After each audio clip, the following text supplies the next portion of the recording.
right, Seventh Gear Over Rev fans, have we got a show of shows for you today? And it's very unique in that it's a little different take on the motorsports industry than what we've done before. However, the gentleman that I have on with us today for this week's show is for lack of a better term, he's a man among men. I could literally spend an entire episode reading you all of his accolades and achievements and the boards of everything that he's been on as a trustee and so forth. But I'm just going to highlight a few of these things just to kind of set the table and give you an idea of the magnitude of this guest today.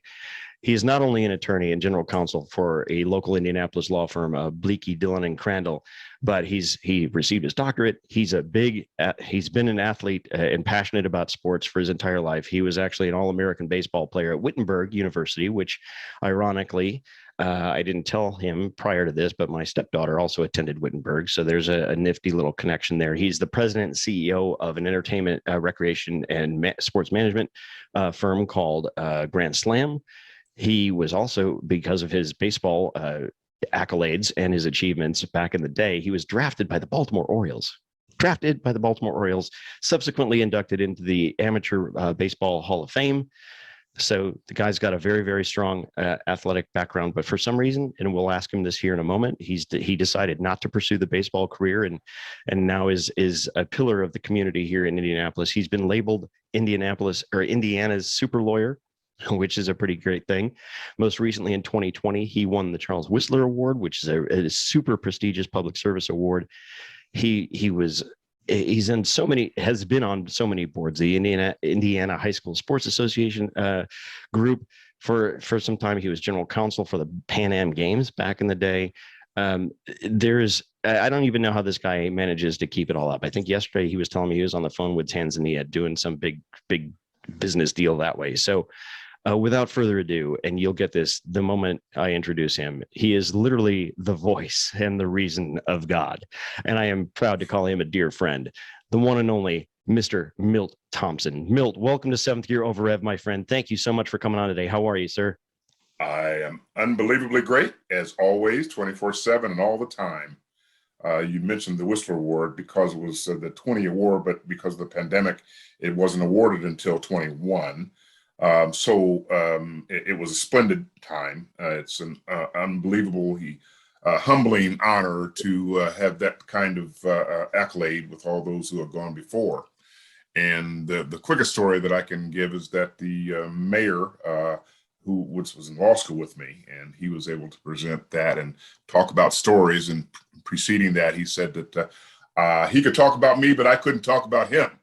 That's why you're the politician, brother.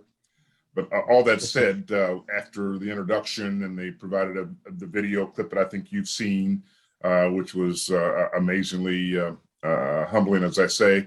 But there was a standing ovation that was going on for like 2-3 minutes. And I began to look around to see who walked in the room. I was wondering who came in the daggone room. But it's more humbling than I could ever want to expect. But yeah, thank you, Kevin, for having me on your show and the times we've spent together with all kinds of ventures, and particularly diving into racing has always been something that I've been fond of. Well, and full disclosure to all Seventh Gear Over Rev listeners, Milt is my attorney on all things motorsport. So, but there is no vested interest other than our friendship here and Milt being willing to step in and so forth. So, one thing I failed to mention at your introduction, because there's so much I can't keep track of it all, but Milt has had numerous radio and TV shows over the year, and currently he is the host of another one of his shows, and it's a fantastic show broadcast locally here in Indianapolis on WHMD TV 40 called Playing for Keeps. And unfortunately, you won't be able to see tonight's show as we record this episode, but he's going to be interviewing the Hall of Famer Michael Irvin, amongst other guests that he's had. He's had former Colts players, Gary Brackett, things like that.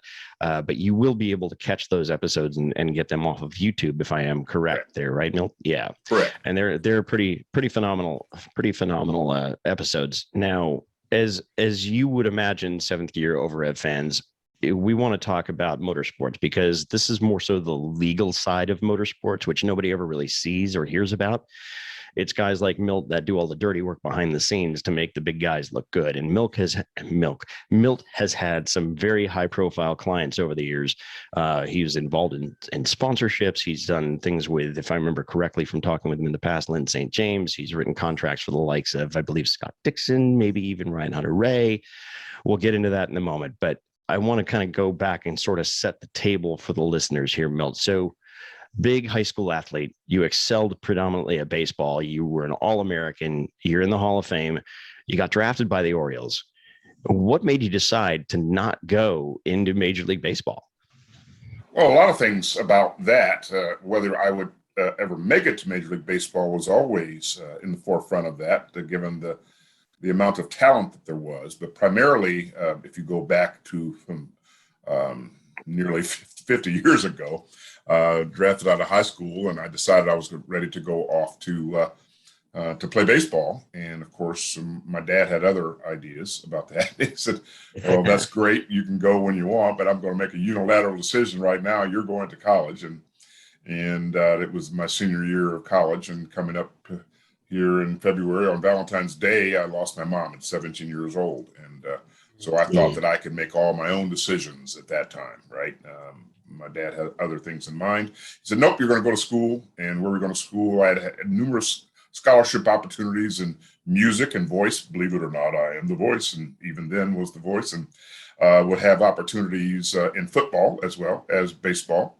My power guard basketball days are long since gone, and I'd be more like a hockey puck than a hockey player. So it was kind of confined to baseball and football.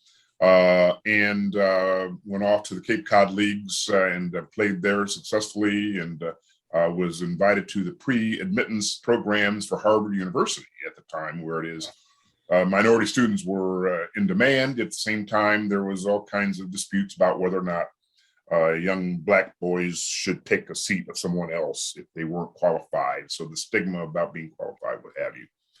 So I went out to Harvard, by the way, in college. I led the delegation from my undergrad school to lead the UN program at the Model UN at Harvard University, and won highest honors award. So everybody in the country had to come through me and our little small country of Ethiopia, as we were the head of the African states. So people from Harvard got to recognize this guy wasn't just a young Black kid who's going to try to get through on a pre-admissions program, but they knew that the admissions programs would be legitimately based upon academic achievement and opportunity. So going through all of that, and after my mom, literally on her deathbed, she suggested that I go to a little quote unquote Christian school over in Ohio that my dad and I went over to visit. And it was a great choice ultimately to do that. Sometimes being a big fish in a smaller pond sometimes gets you opportunities that you don't have prior. So going through my baseball career there, in those days, there was little regard to the divisions of play. So we played Division 1, 2, 3. It didn't really matter because it was whoever had the best baseball team, you could go. I mean, playing in the Jacksonville, in the Grapefruit Classic against the likes of the Detroit Tigers rookie league team, and hitting against Mark Fidrick. I should say striking out against Mark Fidrick, but that's okay. But hitting home runs against Don Gullett and others, and Ben Hockenberry and other guys that were at that level, knowing that I could compete. But once you kind of commit to college, you go through your senior year, because in baseball, you get drafted after your junior year. If you stay in college, then you have to resort to the what they call the second phase of the draft back in the day. It's completely different rules now, but second phase of the draft. And so I'll go through the second phase of the draft. And by the time you get on to rookie league in Bluefield, West Virginia, where the dirt is red and mosquitoes are large, and you swat those for in your spare time, you discover very quickly that no one other than yours truly had a college degree. Not the manager, not the coaches, not the pitching coaches, not the players. No one had a college degree. So instantaneously, you're called college boy. Then, if you think about the economics of baseball in those days, they had already invested money in 17-year-olders. And here comes barging into rookie league a 21-year-old guy who's been to college. Right. So college boy, come here, college boy, do that, college boy, do this. So they had a lot less time to invest what money they had into, which were a few dollars back in those days. So those decisions were pretty much made for me, and then I had the opportunity for law school, which was not normal in those days, and so Right. I decided I would take advantage of that opportunity in lieu of that. Although in the blizzard of '78, sitting in my room efficiency down at Bloomington in the law school, and thinking that I could be in Puerto Rico playing summer ball, and you're wading through snow and torts books and contracts books, Lord have mercy, what kind of fool am I to have not taken up that choice? So you were stuck in the blizzard of '78 at IU trying to slog around campus. Correct. Wow. Hey, I would imagine, yeah, you're questioning that decision. Like you said, you could have been down in Puerto Rico playing in that league, and it's like, Exactly. Law school right now, or being nice and warm. I can deal with the college boy name. You to go play in the sun. That's kind of that's what it amounted to, right? So when you got through with law school and you started practicing, what was your initial specialty? Well, that's another story in itself that is really consistent with the things that were going on, like in 1979, where the Bakke decision was handled, and whether or not blacks are taking seats of whites in their classes and that sort of thing like that. And people are saying, well, you can't have a quota and you can't have that many folks, whatever. All that notwithstanding, in law school, I ultimately became the president of the Student Bar Association, was a national moot court champion, and was the upper end of my classes. So it was obvious that all I had to do was just go interview and get the choice job that I could possibly get. My dad had a business in Indianapolis, and a precast concrete step business, and ultimately put all the steps in the Hoosier Dome, and it had quite a bit of acclaim. So I just said, well, instead of going to Chicago for some of the larger firms or going to Wall Street, which I was recruited to go, I decided, well, no, I'll just interview for the 3 large law firms here. Those first year associates at the time making, $50,000 a year, maybe, and present value of money, that's like making $90,000 a year your first year out of law school. I said, I can do that. I can do that. So I go apply to all the 3 large law firms in Indy, and I get back a 22-page rejection letter and 2 11-page rejection letters. There's no collusion there, right? So get back and I just go, what's wrong with this? And essentially those letters were consistent about they weren't culturally ready for a good young lawyer who's going to kick everybody's butt. I didn't quite understand that. And then to my chagrin, it turns out that none of those firms had anybody that was considered a black partner, black associate, a black paralegal, a black secretary. How about the high school kids that run the papers from the law office over to the courtroom? None of them. Yeah. Wow. So I said, what? Are you kidding me? This is not the prehistoric days. So instead of making $50,000, I end up making $13,500 at the Marion County Prosecutor's Office. So until I passed the bar exam, it went up to $18,000.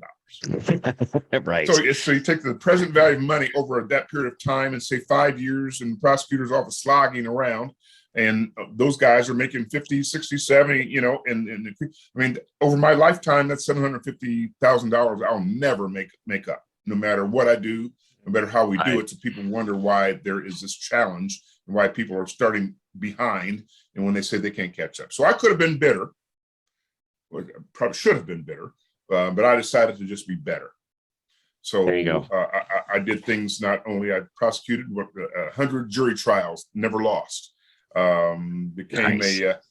Started my own companies, founded the Amateur Baseball Association in Indiana, created other enterprises, became on boards of directors, and can do a lot of nonprofit work. So I figured I'd build my cachet in that way. So that's what happened after law school.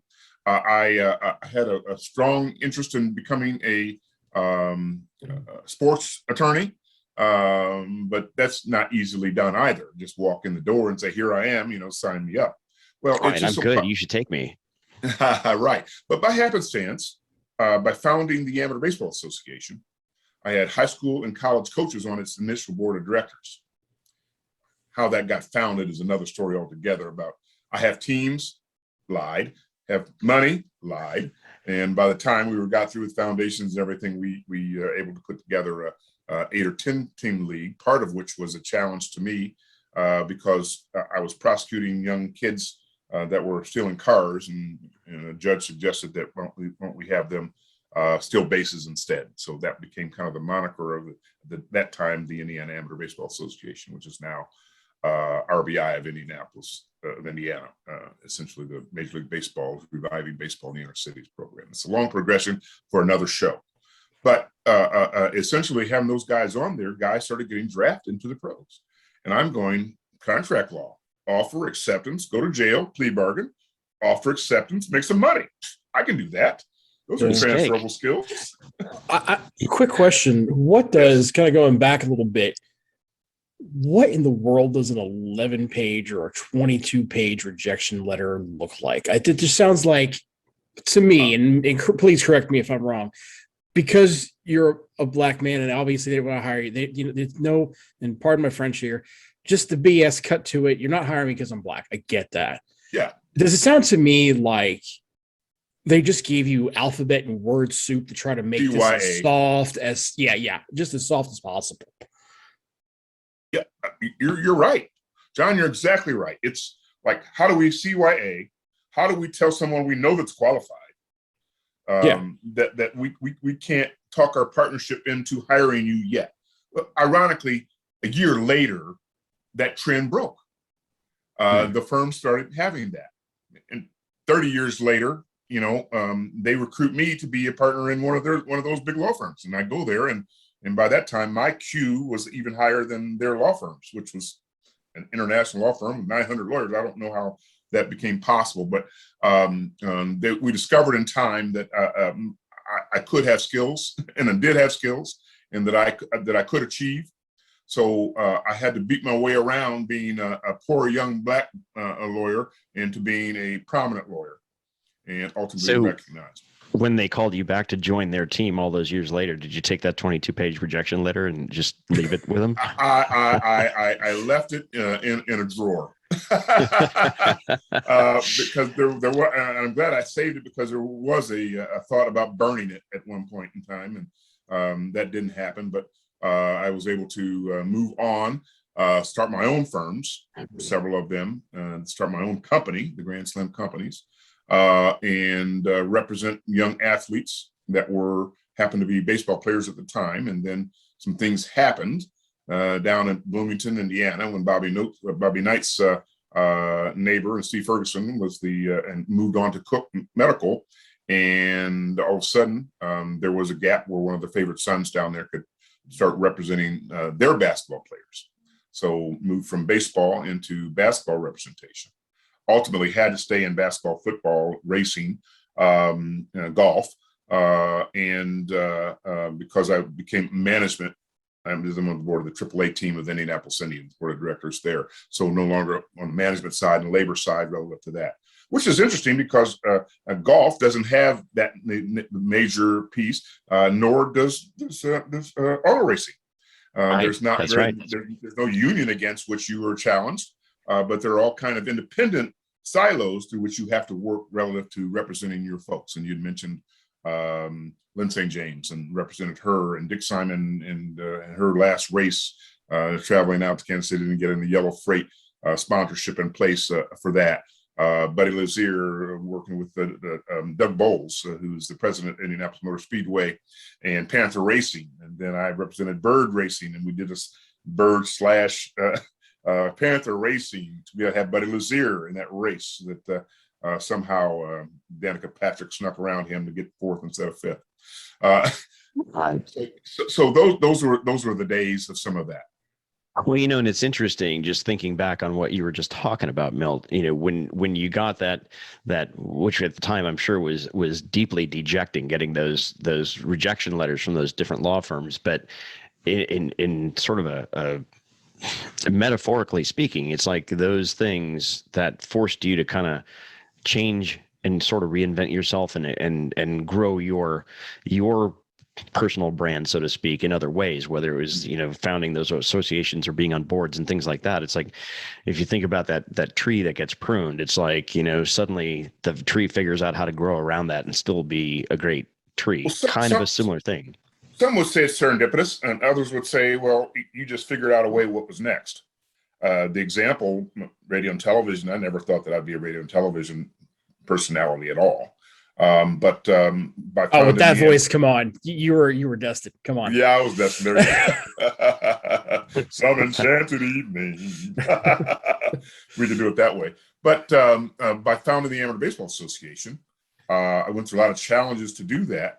And one of the local origination stations, Comcast, became an opportunity for me to produce a game of the week for baseball players. And there I find myself up on top of a production truck doing play-by-play and color analyst of it, and there's Jeff George throwing a ball with Warren Central across the field like it's like a little watermelon. I'm going, who's that kid? Does he go to baseball? I mean, things like that. Then all of a sudden I said, these NCAA regulations and rules about how it is you recruit clients is really a tough thing. How do I get to talk to these kids? Well, the other agents can't talk to them. So I started my first sports show called Focus on Indianapolis Sports, produced it, and began to have everybody who came through town, particularly those young athletes, guys that I ultimately represented, like Ray Wallace, who played for Houston and Pittsburgh and represented his family back in the old Lloyds of London's deals. But I had these guys on my television show. I could go through the long list of them, but we eventually had all the greats that came through town, FloJo, Mickey Mantle. All these folks are on my television show. And all of a sudden I'm getting related to as a television show host.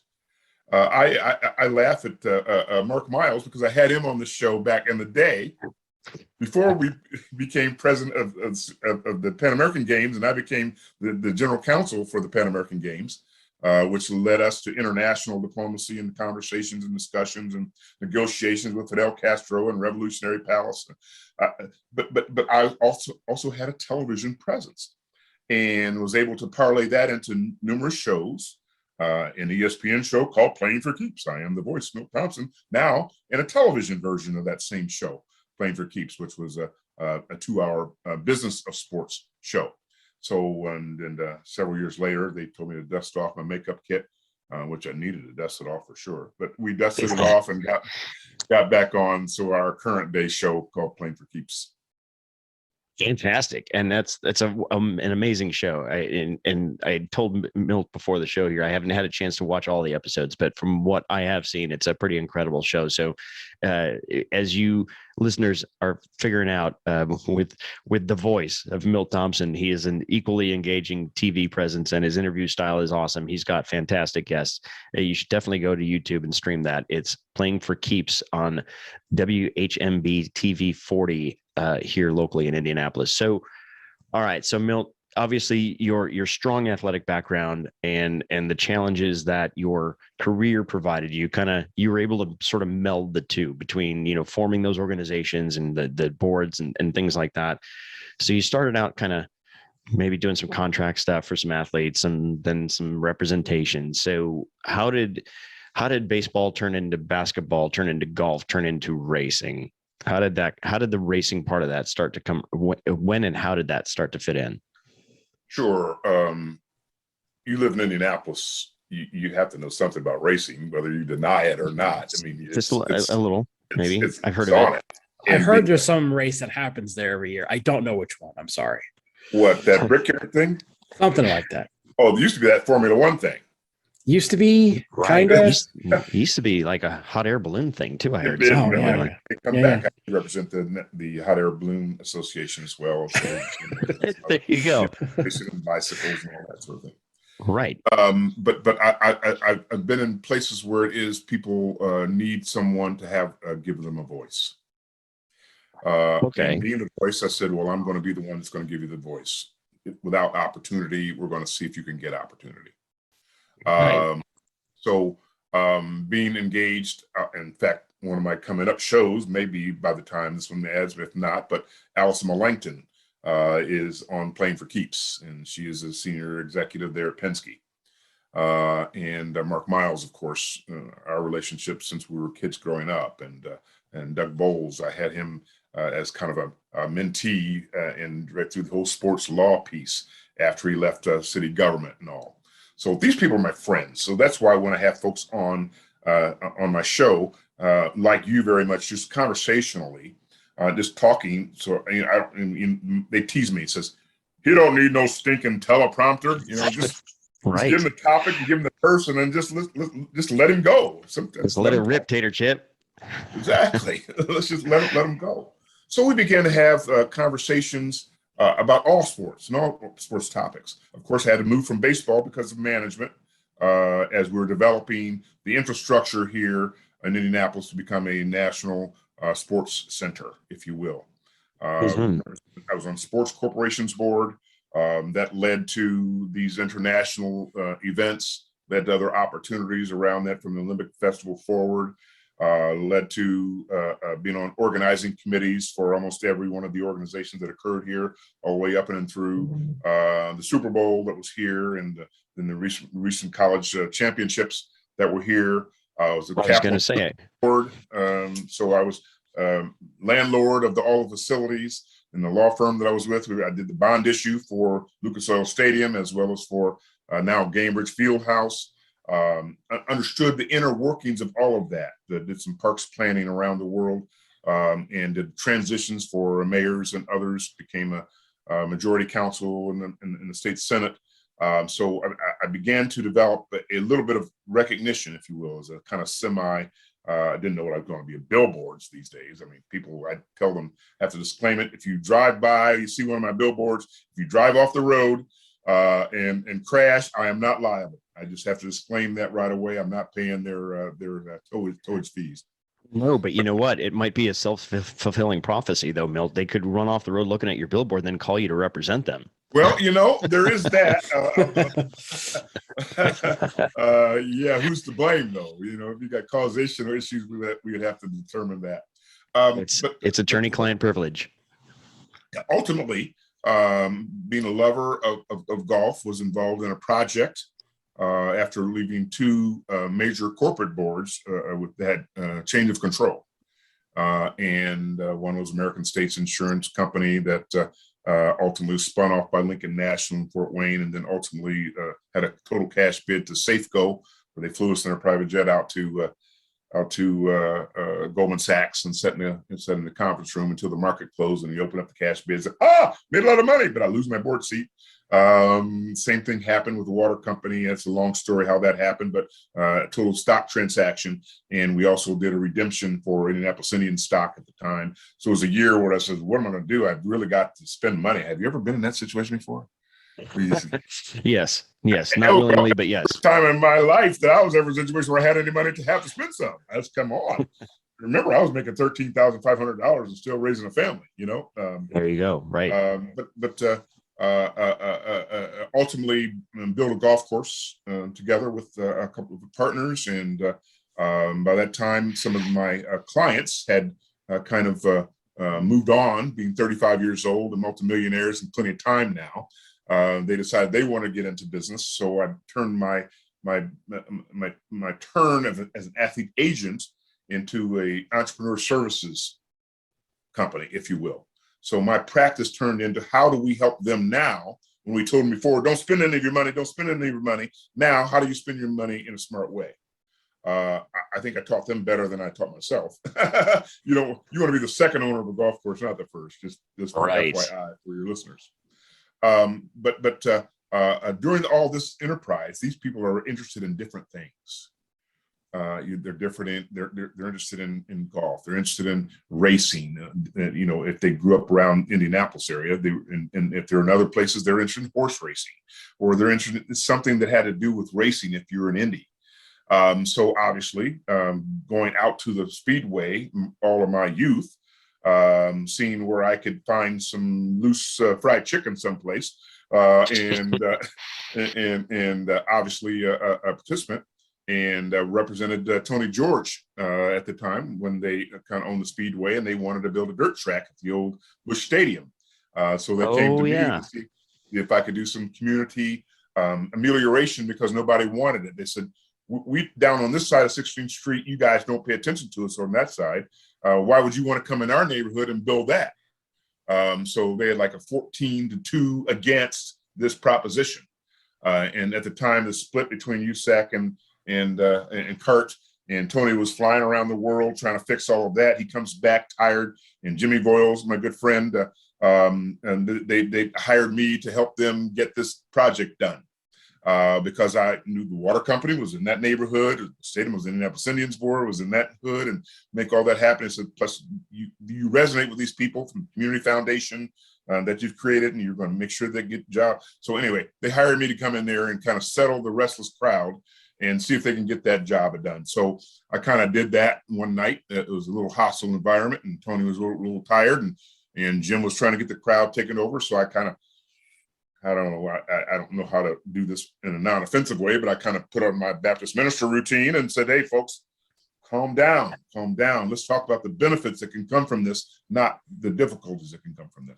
You broke out the voice, and you were respectfully bodacious. And we turned the tide about making sure that there are things that for economic development in the neighborhood. There'll be work with partners and the community partners that were in that neighborhood, old industrial neighborhood. So finally, they were able to get that accomplished. And after I was able to turn that vote completely around, I remember Tony said, boy, that was pretty good. I hope we're paying you enough. I said, you're not, but we can fix that. Absolutely. So never bid against yourself. But was always interested in motor racing as a spectator, as a fan. When Jeff Gordon down in Pittsburgh, one of my best friends and players in baseball and softball together, his daughter was dating Jeff at the time when they were in high school, and we'd all go out to the go-kart tracks around here in Indy. And next thing you know, the older guys here were hopping in a go-kart with Jeff, and there's Jeff, zoom, zoom, zoom, just going around us. We're going, well, we're going to fix this young kid, man. We'll give him the crappiest car, right? We give him the worst little go-kart there is, and while we little smart old heads are cruising around, he's still going zoom, zoom, zoom, and down and around us. We said there's something to this driving thing. Right. There must be something to it other than just having a fast car and equipment. So that's when I began to take note of not only the skill of drivers, but more importantly, the teamwork that's involved in all of that. Coming from a team sport environment, recognizing that it's more than just talent, but it's how you put that talent together. And then the whole engineering side and the equipment side and the pieces that go with that, how does that turn into something that's profitable? More profitable than anything that I was doing at the time. So why don't you pick out a segment where it is you might be helpful? Because the Pan American Games, I was vice president and general counsel of corporate development, vice president of corporate development, meaning go raise the money. Find the sponsorship. Sponsorships, rights of publicity with my former athletes. So when I got my entrepreneurial services arms around all of this, I said, it's logical. It makes sense to me, at least I thought it was logical, to put those kind of practices in place around enterprises. So intellectual property became a big piece of what I do, and the exploitation of intellectual property around folks. So right of publicity, their marketing rights, what can they do in terms of off the track or off the field activity? How do we mold those things into the workable pieces? How do they get themselves involved in other kinds of businesses? So kind of the confluence of the experiences that I had in business, in law, and in sports and entertainment allowed me to kind of merge those things together. For example, just recently had on my show, and he really aged me, saying that he was my paperboy at one time, but Gerald Harkness, whose dad was the great Jerry Harkness, Loyola, Game of Change, Mississippi State, and Loyola, All-American. Mm-hmm. Jerry Harkness is a very good friend and just recently passed away. And so I had Gerald on talking about his documentary career on a sports show, because he does sports documentaries for ESPN and others. And he did the game of change. So we've got a little clip in there about his dad, which is I desperately wanted to have on that, but became his business partner and he learned a lot, he says, from me. He also learned to steal my graphic designer away and marry her, but that was years and years ago. And his kids are grown now, but we teased off the air about that. But sports is so vast and broad. How do you find a niche in it if you're interested? You can be a talent, you can be a driver like you, Kevin, or you can be a crew member like Mr. Westplate and others that came with me, and then they do inventions off the side. Well, he's changing tires, in the pits, and all of a sudden, so I have an idea about something that we can engineer and develop a patent from, so that it'll help in this area. Folks in the helmet industry, neurologists, they would come to me and said, "How do we license this helmet? We're doing the testing to be sure that, we've got this." Soft walls people that came to me, I'm not an engineer, but they'd come to me and said, "How do we exploit that from a licensing point of view? And how do we get this equipment into a place?" So all of my experiences, one of them, it would be remarkable if you could say, I know what to do there, but I didn't know what to do with any of it. So I just kind of took my hand off the wheel and allow those things to kind of happen and occur. And then having wonderful people with whom you work makes a great deal of difference. So my experiences of being challenged and going through adversity, being on teams where it's an individual sport, yet it's the same time it's a team sport, that made sense in racing. It made a lot of sense to me. And let me little caveat about the sponsorship thing. 1980, since the Winter Olympics are going on now, the Miracle on Ice in Lake Placid, and I'd ultimately had a spin to make sure that Indianapolis was an Olympic training center proposition. But if you remember the 1980 the Olympics, where they had their sponsorships, where anybody could be an official sponsor for $25,000, right? So the official hamburger is McDonald's. No, it's not. It's White Castle. No, it's Big Mac. No, it's whatever, Burger King, whatever. A lot of clutter in the marketplace. Nobody knew what everything, no distinctions about that. Peter Uberoth go out to Los Angeles for the next multi-sport event in 1984, which is the Olympic Games, okay? And the next multi-sport event is going to be in Indianapolis, which was a boycotted games because we boycotted in 1980 the Summer Olympics in Moscow because of the Afghanistan invasion. Yes. Jimmy Carter said nobody can go, right? So we don't go. So if we're going to do the Pan American Games after the Olympic Games, which I learned a lot from Peter Uberoth, first thing about the sponsorships, he said, this $25,000 is BS. What we're going to do is we're going to get product category exclusivity, meaning only one company per category can be the sponsor. Instead of $25,000, you're going to pay us $4 million at the bottom. So all of a sudden, Kodak thinks that they're the big bully in town, but you see a Fuji blimp flying over the Olympic Games, right?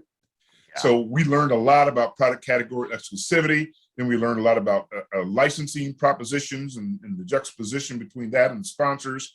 Real quick, the premium program. I put every antitrust lawyer in the city because we couldn't have the same sort of problems that they had in Los Angeles, because we had the same scope of the games, but had a small percentage of the budget.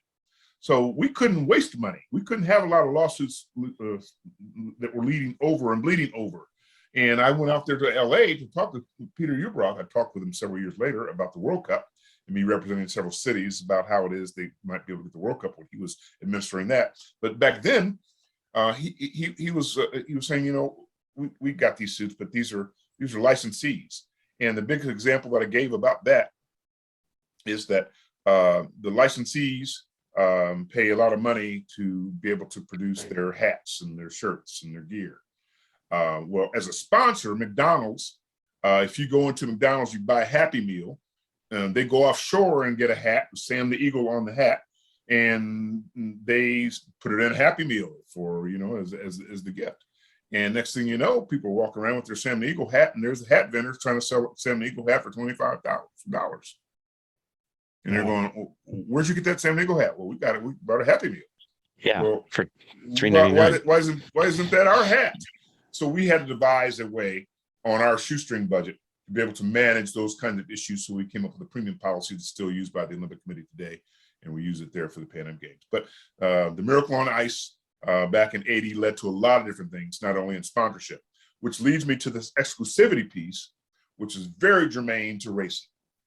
Okay, if you say that you want to be an agent in racing, all you have to do is find anyone who doesn't have a sophisticated big team that has sponsorships growing out of their ears, because otherwise the only way to make $10 million in racing is to spend 20. That's you all right. know that adage, right? Oh, that's exactly right. And so if you're going to get sponsors and you want to tell someone, well, I've got all these connections, I'll get you sponsorship. What they'll say, the race teams, small race teams, will say, well, you go get the sponsorship and we'll talk about it then. So there's no such thing as an exclusive agent for sponsorships. Everything's non-exclusive. Right.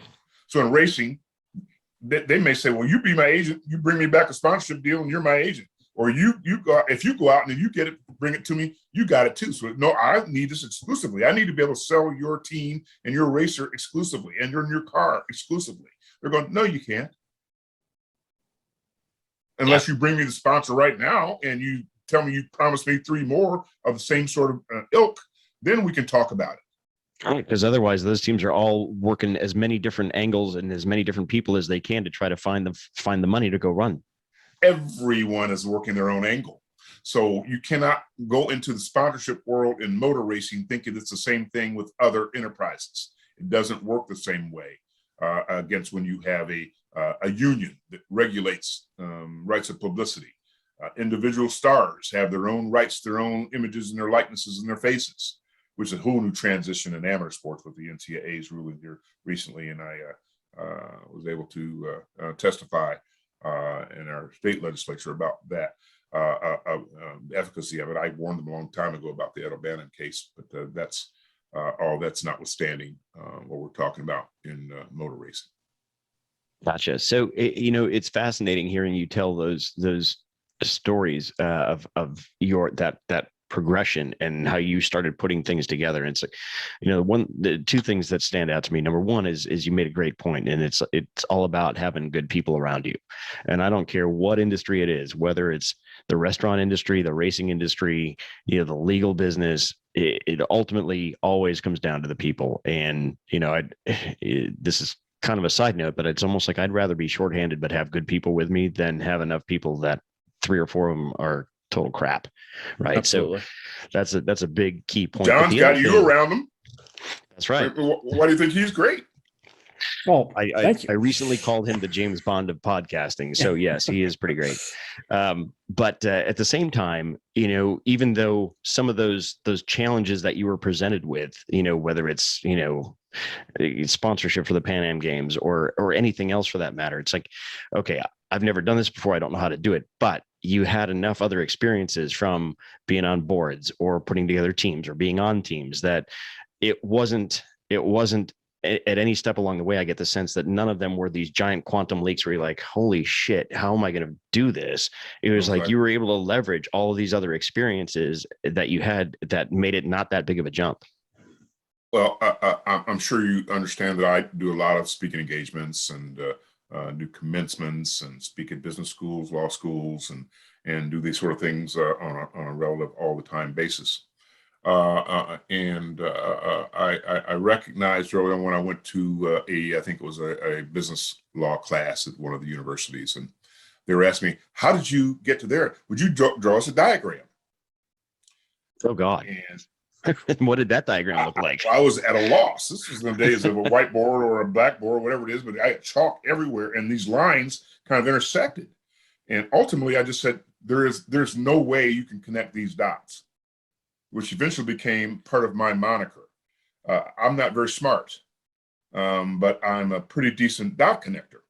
And so if you're connecting dots, you try to connect people with other people, enterprise with other enterprise, money with people, activities with that. Mergers and acquisitions became one of my things that I would do. Buy and sell assets from a company, merge them together and create another enterprise. I discovered that in terms of intellectual property, there's nothing really truly unique everything's built upon something else. So when we're cautioning people about whether they need to get a patent on a software item, it's we can override that in 30 minutes. So why would you go get an expensive patent? Why don't you be driven much more towards market share? And so when I'm advising those kind of clients, it's kind of built on that. So I'm circumspect about these sort of things. And I'll give you one little story about that. Bill Benner, you may know Bill Benner of Indianapolis Star fame, who famously called one of my clients Rick Mitz. Rick Smits. And I said he's ultimately going to be one of the top 5 centers in the league, and he admitted that eventually that was the case. Long story about how that happened. But anyway, Bill and I, every year, we speak to the Opportunity in Indianapolis, which is an immersion program for young emerging leaders. And we talk to them about the sports history of Indianapolis and how it emerged from the ashes and the old Rust Belt days to become an amazing sports mecca for major events and facilities and all those sort of things. And I've got a lot of stories I can tell you about that. But the one was they always had someone there, and they would give everybody's resumes because they would go to the government's practices, CEOs' offices, all kinds of places to get immersed for a 2-day immersion into Indy. And so they give everybody's resumes who are the speakers, whether it's the mayor or the governor or the business CEO, what have you. And they would give everybody in the class, 30 some odd folks, their resumes. And they would say, now you make sure you know about all the resumes, because 5 minutes before a presentation, when you're going to be picked to give the introduction of a person. So they'll have 5 minutes from this 30 resumes that they'll have to be able to introduce that person. So we're down there at Gainbridge Fieldhouse, and I think a young man was from Cummins, and he comes up to me right before speaking, and he says, "You're a little agitated there. What's going on?" He says, "Well, I've been asked to introduce you." I said, That's cool. I said, "You get my resume?" He goes, "Yeah, that's the problem." I said, "What do you mean that's the problem?" He says, "That thing goes on for page after page after page after page after page. I don't know what to say." I said, "Wait a minute, slow down. You got 5 minutes here. We'll get this worked out. Did anything jump off the page at you when you were reading that resume?" He says, "Well, yeah, you were, you're very philanthropic. I mean, you did the merger for Big Brothers and Big Sisters. You did the merger to create Central Indiana Community Foundation. You give to this and you give to that. You're philanthropic." I said, "I'm philanthropic?" I said, "You feel good with that?" He says, "Yes." I said, "Then you go with that." And he says, "Okay, I'll go with philanthropic." And I says, "Is there anything else jump off the table? You should probably have 2 things to talk about with me." He goes, "Yes. You're on television, you're on radio, you do speaking engagements, you talk to people. You're known to be one of the most eloquent people around. Yes, you're an elocutionist." So, "Oh, I'm a philanthropist and an elocutionist, huh?" He says, "Yes." I said, "Then if you think I'm a philanthropist and elocutionist, you just go with that." Okay. That's right. 2 minutes later, he gets up there and he goes to his class. He says, "Folks, I have the distinct pleasure of introducing prominent attorney Milt Thompson. He is a fantastic philanthropist and an executionist." So there's 2 things in the court. He judges you and he executes you. So I guess I kill him with kindness. So be careful what you wish for, but also be careful what you say, how you say it, and to whom you say it. Know your audience, work that audience. So if you're selling a sponsorship, make sure you understand its value. If it's an Olympic rings, that has a different set of values than me driving a race car. Nobody's going to pay for that, right? They might pay it for the demolition derby, but that'd be the only way that I'd get any value out of that sponsorship. When we were evaluating and Sandy Knapp, myself, and Tom Eggleston were the corporate development team for the Pan American Games, for example, we were out there and about, and we're saying, "My goodness, we've got an international event here. International event. We go for the big bucks now." That's right. Go big or go home, baby. Go big or go home, right? Until we find out it's not an international event from a marketing standpoint. It's not even a national event as we push harder. It's a regional marketing event. It may be a regional marketing event, but it's actually a local event that has international players in it for a 17-day event. Oh boy. So you can see how it is the evaluation of what you think it is and what it really is complete difference in how you evaluate it. And speaking of sponsorships and development like that, I remember I was representing a lot of the local players around the globe. But all of a sudden, the Irsay's trade for Eric Dickerson. Oh, right. Remember that? Yes, Eric I do. Dickerson's coming to the Indianapolis Colts. Eric Dickerson's already a blown up big name, right? You know, this is going to kind of change the franchise. Well, guess who calls me? Eric Dickerson's agents call me up. They're wondering about the local marketplace and how you sell and what kind of deals they could get on the local basis. And the first thing they said to me was, well, Bobby Knight gets this. I said, stop. Right. Stop. If that's your basis of comparison, you don't understand this marketplace, nor do you understand sponsorships and what you're going to get for Eric Dickerson. This is not Chicago, where the average offensive lineman, second team offensive lineman, gets an ad or gets on a billboard like you're on. So anyway, understanding that marketplace is also true in racing. And very much like racing, folks, let's just be real about it. It's almost like any other industry. The hard drive of economics leaves it in the hands of the big boys and girls. That's right. Little boys and girls are stretched out trying to figure out how they compete. That's why when you saw Helio win last year, and all of a sudden, you know, a smaller racing team, but he didn't start with a smaller racing team, right? He had always been with the big boys. And the big boys command and drive the market, no matter how much you want to say that we're going to change the package, the economic package for your ownership of the cars. We're going to expand the chassis from 1 to 2, or we're going to change the motors from 1 to 2 and maybe to 3. So there's more competition, which will drive down the cost and the price of sponsorships and how it is they participate. All those are factors, but be real. You know, I'm pretty sure that if you really talk deeply with Mark Miles and others, the Penske saved the day. And he comes in at a time, at a pandemic, where he loses his entire first year, the expenses only, and ain't no revenue. So that's a completely different image, though, from that perch. So he came down. They had the welcome party. We were down at Gainesville Fieldhouse and got my photo with Roger. And, you know, we were talking about this, that, and his brother and what kind of activity they're going to have. And so I sent around, not publicly, but I sent privately around a picture of myself and Roger. And I said, between us, me and he, we're worth billions. Yeah, that's beautiful. And you know, go ahead. Sorry. No, go ahead. No, it's just the evaluating money is always an interesting thing. Well, and you know, in terms of racing, I'm thinking two things in its immediacy. You know, we talk about, or you had actually mentioned, it's always, you know, the big boys, right? The big boys are driving the market. You got the Penske's, the Ganassis, the Andretti's. Mm-hmm.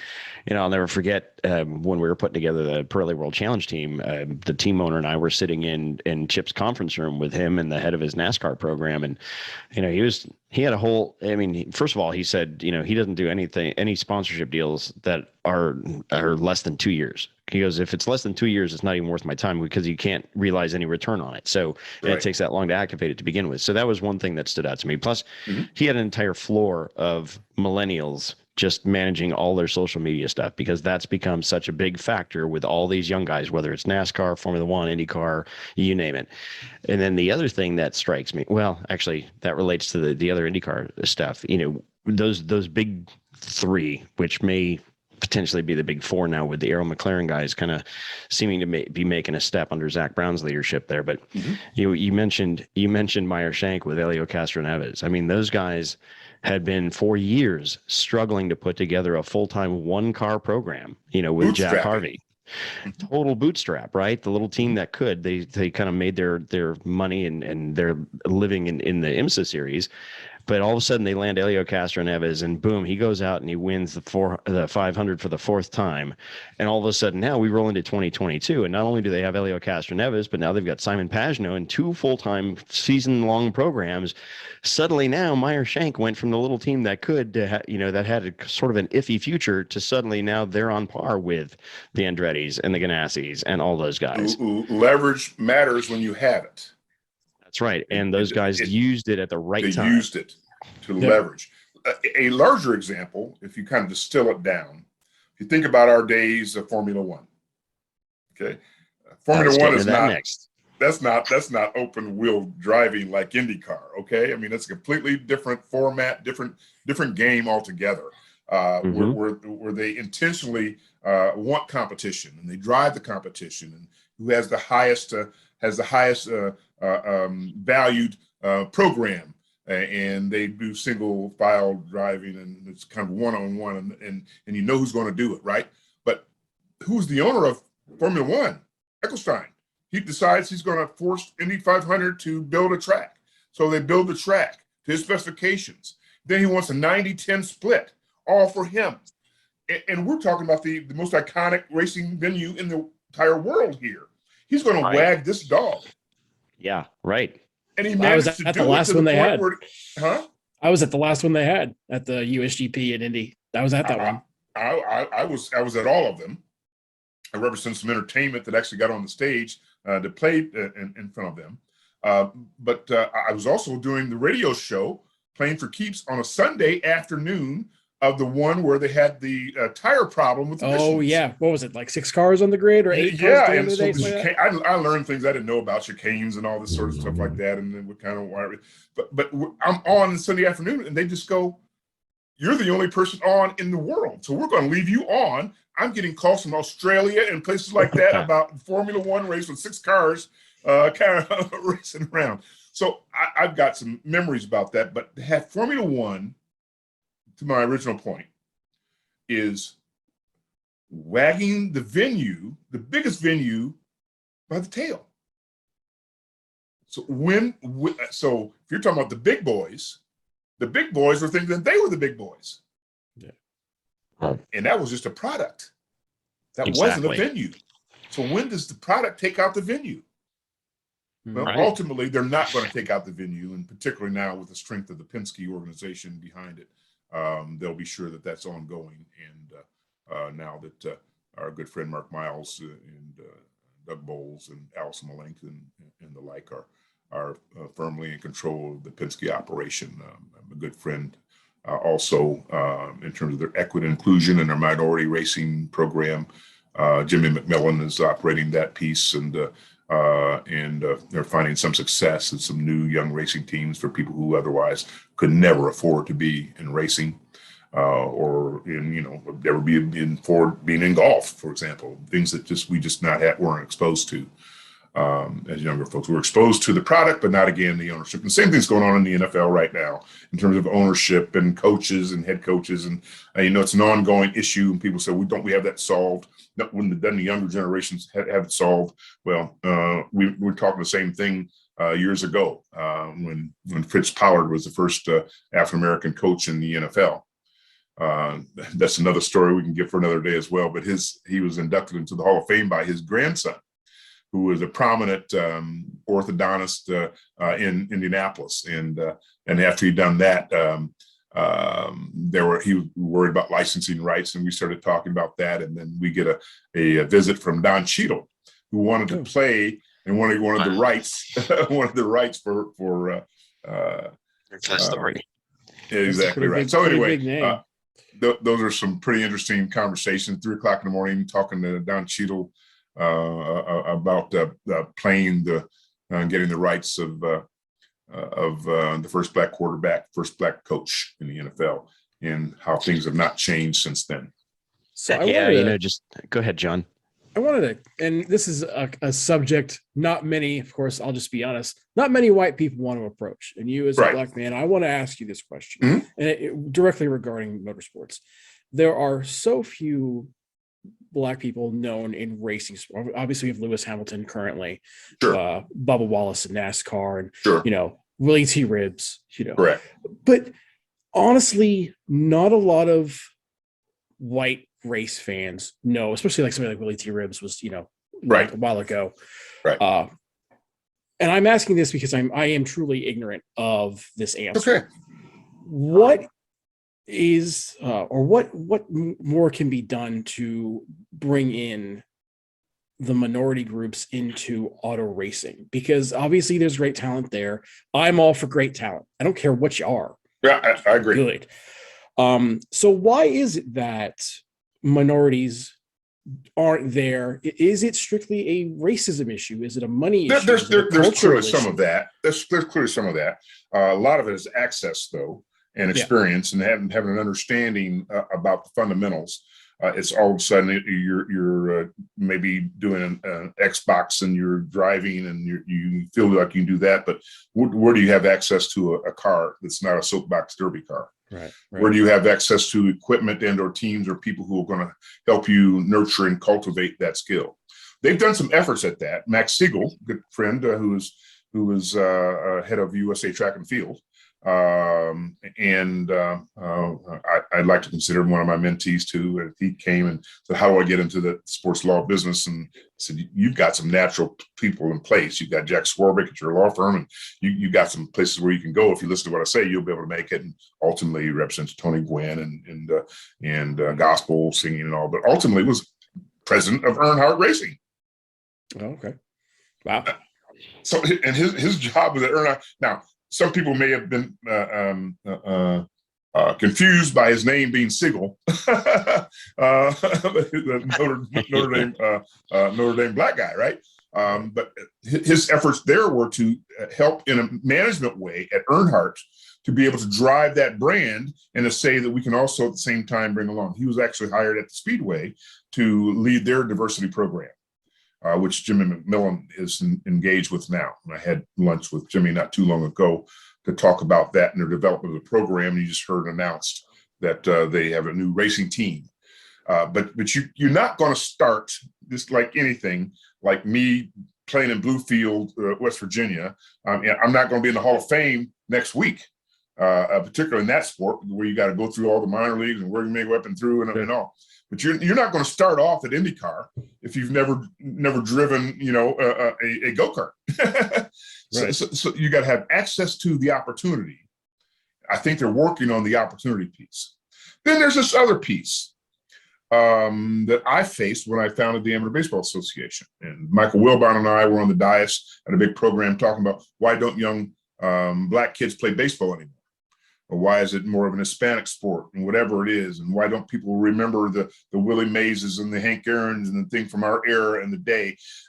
Because it was through media and otherwise, it became what they call a boring sport. And you cannot teach someone to play baseball at 12 years old because the kids that are playing baseball start at 6 years old. Right. You start at 12 years old and you're playing against guys who've been playing for 5 to 6 years already. You're afraid of the ball. You're not going to be able to compete against them. It's the same way in motor racing and the same way in other sports, that if you're not exposed to it early enough, you're never going to get yourself to the level where it is you can be competitive so that you can go on. And a lot of that has to do with economics. A lot of it has to do with equal access and opportunity. Sure. There are guys I was playing with that were as talented as anybody that was in the Hall of Fame, but they never learned early enough. They never were coached early enough. Had nothing to do with talent.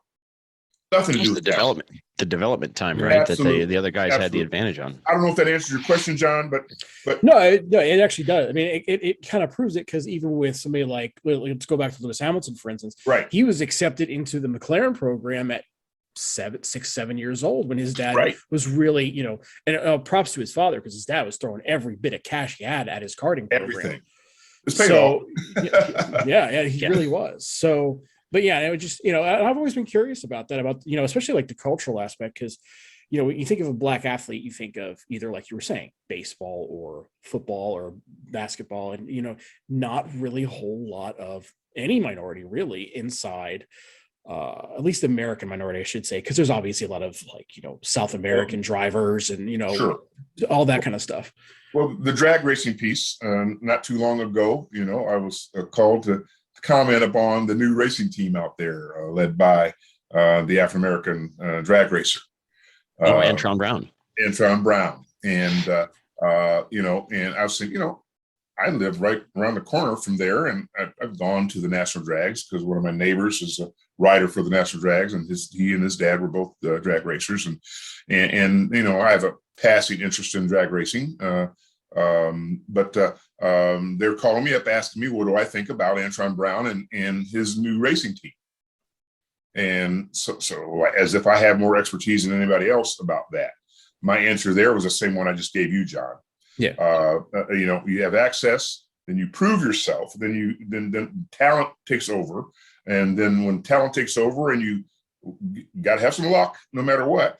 You win something, and you do what the Helios team did, and what they leveraged it. Once they got it, then they can figure out how they go from there. If they don't go from there, who are you going to blame? Right. Yeah. It's 100% true. So it's access, and then how do you take advantage of opportunity? And I think that's true in any sport. It's clearly true in motorsports because it's expensive.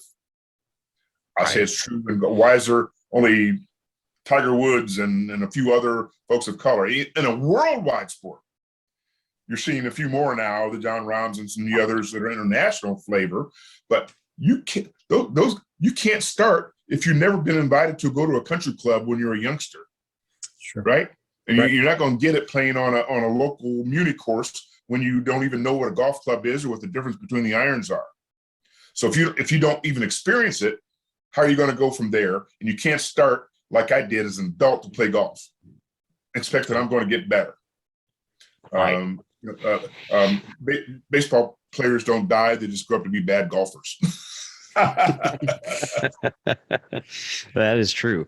Well, and it's not that different either from watching your episode of Playing for Keeps with Gary Brackett, and what he had to go through to make it as a star linebacker for the Colts. Unbelievable. He had a unbelievable story. And again, if those of you who aren't familiar with it, please give it a look on YouTube TV, which is WHMB TV 40 is where you'll find that Playing for Keeps show that Milt hosts. But yeah, it's stories like that. Milt Thompson, you tune in and you watch us, you hear. Listen to that voice. The voice. I oftentimes describe, when I'm trying to describe you to friends of mine or people that I know, I'm like, just think James Earl Jones, I am your father. That's right. Exactly. It's literally that. But all right. So let me ask you this, Milt. Yes, as you started, kind of leveraging experiences and relationships and things like that, and you really started to get more involved in the motor racing side of things, was it sponsorship involvement first, or was it driver representation first, or did they kind of come simultaneously?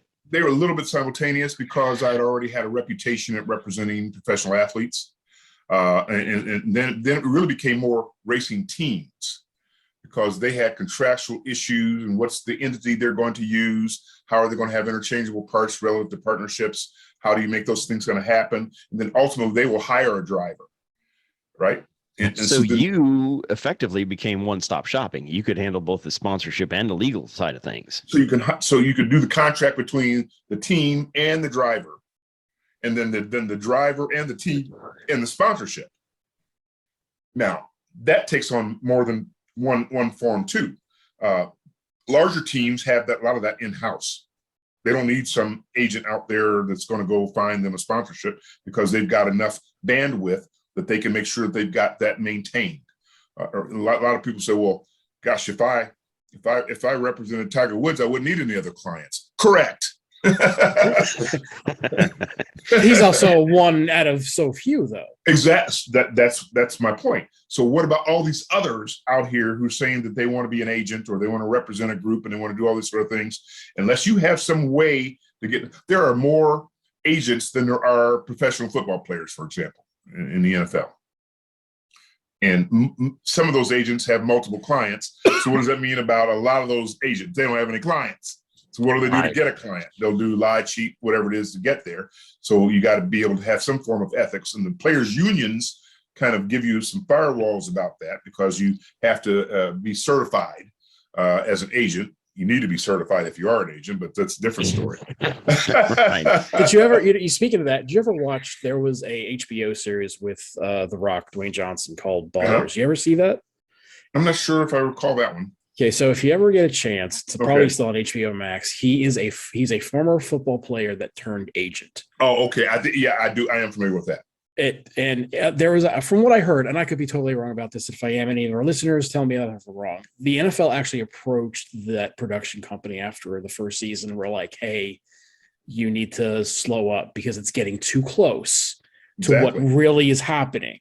So I always thought that aspect was interesting. So talking about the agent aspect of Well, you know, what any professional sport, whether it be football or professional motorsports, it's always very interesting to hear those. The NFL protects its shield like nobody else. No, I believe it. In fact, they turned down a petition for Cincinnati to go into their stadium and do a jumbotron for the Super Bowl because they don't get those individual level of people. So they absolutely not. Wow. Can't do it. Can't do it. You would think that the NFL could have taken a cut of that and made it worth their while. Well, they're figuring it out now with gambling after all these years, right? Right. How many DraftKings commercials have we seen with Steve Mariucci and Marshawn Lynch? And they're 10 different competitors. There's no question about it. It takes on its own life. The NFL, like during our Super Bowl here, I mean, you had to look at in terms of its value to the city of Indianapolis. You had to look at it in terms of the ancillary benefits. You can't look at it dollar for dollar because they take everything. We want free hotel rooms. We want free media centers. We want everything for free, and you can generate everything you want on the outside of that, but you can't conflict with our own sponsors.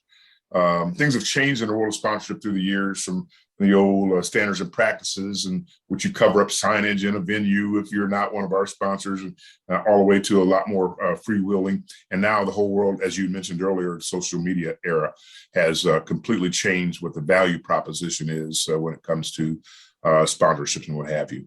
Yeah. And there are things around, as I say, around the purity of a sport that generate a lot of the revenue. Obviously, we talked about television, you talk about podcasts, you talk about relationship with the electronic media and social media. Then you talk about the whole licensing area. You talk about the rights of publicity, the individual stars, all that. Then you talk about the enterprises around it. 2 doors down from one of my former Grand Slam offices was Tony Stewart Racing. And his mom was running the licensing place, and stuff was just pouring out of that place. That's right. So, we go down there. Hey, Tony, what's going on, brother? Hey, man, what's up? Can you help us move some of this stuff? I said, man, you got enough. You got your own problem, and you run that. The point being is the representation of these things takes on different forms depending upon who you're dealing with and how you're dealing with them. And your whole notion of more inclusivity in terms of talent, because talent, it doesn't know color. Talent knows talent. Yeah. So it doesn't matter what the sport, no matter what it is or where it is, if you put someone who's very talented or an athlete in a position, except you can never make Charles Barkley a golfer, right? Okay. You can never make Shaq learn how to throw free throws. It's just a thing. That's true. But you have to have some other attributes to go along with it, right? Something that you can hang your hat on. So hang your hat on something that's valuable. So if you're racing, hanging on experience, you have to get it, and you have to get it early. And when you have access to early, talent will emerge. Lewis Hamilton figured out with the right equipment and the right backing that he's just as good as anybody out there going around in circles. That's right. Okay, so when you started doing motorsport stuff, Milt, who was the first either sponsorship deal that you represented or contract that you did? Was it the Lynn St. James deal, or was it prior to that? No. It was prior to that. This was on the sprint car circuit. Working with Jimmy Voiles and Rick Cammon. Those guys were lawyers, and their side gig was driving cars. And so they knew that I was kind of doing sports and dabbling around with that. So they'd call me up and say, can you get us a sponsor? I still have people today on the motorcycle racing circuit calling me up. Can you help us get it? We are the most competitive racing sport that there is. Right. Everyone has that. If you never been waiting, all we need is the money. Yeah, that's a circuit, anybody. Right? I'm not talking about circuit. I'm talking individual. If you're talking about the circuit is having that much difficult time getting traction, what about one individual in that circuit getting traction? Not easy.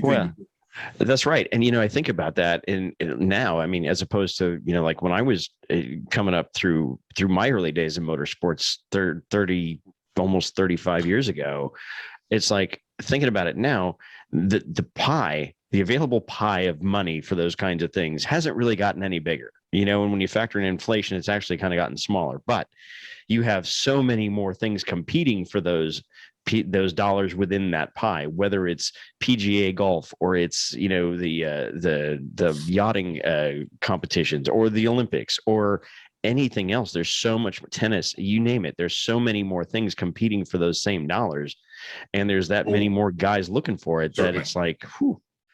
The whole naming rights issue has really driven a lot of the below and beneath. When you look at Lucas Oil, not only racing oil, but naming rights for Lucas Oil Stadium, that they become bigger than their own product brands.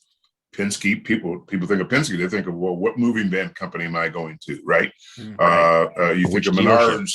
You think of Menards, you think about what Menards store am I going to? It doesn't cross in their minds that this is a conglomerate that makes things happen.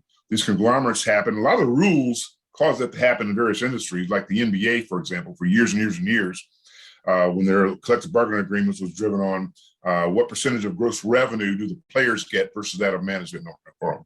And show us your books. That was always the cry of the players unions. Show me your books. Well, they said, well, which books do you want to see? You want NBA related income? Well, that became these billionaires they would drive their Pacer Sports and Entertainment. Was it only basketball? No. They got concerts, and they got now affectionately known as Ralph, but Deer Creek and other kinds of things that kind of venture in. So what part of the revenue are you talking about? So how are you calculating the percentage of revenue that goes there? So there's advantages of a conglomerate, and there's also disadvantages depending upon what side of that nickel you're looking on, right? What old Rex earlier, he said, it's a pretty thin pancake that doesn't have two sides. You always got two sides. And we as negotiators are always trying to put forward the best proposition for your client, whether it's a sponsorship image, whether it's your personal image, whether it is your whole portfolio, whether it is your contract. So I started in the racing business back with dirt racing, go-kart racing, folks like that. Scratching around to see if there's a sponsorship dollar here and there. And when you edge up and you start doing the contracts too, which is the benefit of me being a contract negotiator, to them the others, I say, I can help you with that contract to be sure that you are with the right team and this is the right organization. And it may be only a temporary deal, maybe only a 1 or 2 year deal. And then if you have a 1 or 2 year deal, you got some sustainability, but you also have to be productive. That'll allow us to be able to get some sponsorships to say we'll make that happen. Now, there's more than sponsorship than sticking a decal on the side of a car. That's right. It's what relationship do you have with that sponsor? Are you a formidable force relative to representing that brand? Can you have their personnel come and be a part of it? Can they be in your pits? Can they hang out with you? Can they help you market? Are they doing their side version? There's a whole marketing thing about you should be able to look at the price of a sponsorship and drive in your industry 3 times that amount of business activity. What's the value of the sponsorship? And can we drive 3 times that? Now, all that depends on what the sponsorship is. I'll give you an example. Say it's a McDonald's or a fast food restaurant. They sell things and turnstiles go. So you get the price of a sponsorship, and you see what that sponsorship does in terms of, you can count how quickly the turnstiles change and what the increased value of that is based upon advertising. They've got sophisticated schemes to be able to determine that this sponsorship is clearly making that value for them. Or how many clicks do they get on social media? Or how many folks turn in to watch the BMW championships in golf? How many folks are besides that? But those are industries where, you're selling cars, experiences, or you're selling hamburgers. Well, what about a moving van company? Do you need a moving van company every day? Yeah. No, for sure not. So the value proposition is going to be completely different if I'm going to go get a Penske moving van or a lifting company or what have you. So you have to, all these things are part of the evaluation. So when we're talking about yellow freight, does everybody use yellow freight every day? No. No. Maybe their margins are larger because they're going after larger corporate companies, but you have to evaluate all of that. And then you mentioned Lynn St. James, and we were earlier talking about minorities in racing. Well, the whole nature of women in all of sports, Title 11, Title 9 in amateur sports, but what about in professional sports? Yeah. I mean, in tennis is a great example. When the tennis women were saying, we ought to get the same amount of money that the men do because we draw as many fans as the men do. And the men go around and says, well, you only play 3 sets. You don't play 5. There's always a push and pull on the leverage. It's the old saying of there's lies, damn lies in statistics. That's where it plays into. That's what it plays into. So when you're evaluating, there are a lot of sophisticated folks out there now that can help you evaluate the value of a sponsorship, what yield it gets to the sponsor, and what you have to do to be able to maintain that relationship. And a lot has to do with their corporate status. Used to be years ago, that you could depend on an Enron for 35 years until you can't. Right, in a big way. I don't know how that ended, but anyway. So there are a lot of factors in sponsorship, and there's also a lot of factors in contracts and how they're negotiated. Every contract is not the same. I was just going to say, I'll bet everyone's different, right? There's no. Yeah. I mean, I'm sure there's some certain language that's boilerplate, but for the most part, they've all got to be different. If you run into somebody who's selling you that boilerplate, you run the other way and says, what can you do to customize this for my purposes, with my partner, with my organization? Kevin, how do I make this work with a potential financier? How do I make this work with my racing team? How does this make with the ownership of the vehicles and cars without getting? How do we merge LLCs? Yeah, exactly. All of that stuff. That's absolutely true. So, tell us a little bit more about some of the big name folks that you've written motorsports contracts for. I do seem to recall a few high value leads, so to speak, there, particularly on the IndyCar side. Well, if you're talking about individual racing contracts, or you're talking about individual names of big corporations, that goes in all kinds of directions. Well, let's tackle them both. Let's start with individual drivers, and then let's go to organizations. Well, we did, as I mentioned earlier, Buddy Lazier with the Panther Bird Racing back in the day. We've done some work with John Andretti in the NASCAR circuit. God rest his soul, and blessings to those who suffer from that kind of ruinous cancer. Did some obviously some work with, as I mentioned, Lynn St. James and Dick Simon when he offered her a ride, and then we needed a sponsor, so we went and got the sponsor. And these things come together in so many different kinds of ways, as you know, Kevin. As I mentioned early, did some work with the Carpenters because of the relationship with Tony George and with those folks, and then of course the prominent criminal lawyer Jim Voiles, who has more cars than ever. Every time I run into Jimmy, I remember back in the days when I was a prosecutor, he was defending routine criminals, and we'd always come together, and he builds his practice into he's the guy that everybody calls for any kind of a sports criminal issue. And we were at a radio station, I think it was, and Jimmy, man, we need to get together and have lunch or something like that. And he goes, well, we'll have to do that at your place or my place. No, I said, why? He said, if we go out and you're talking to me, they're going to think you've been indicted.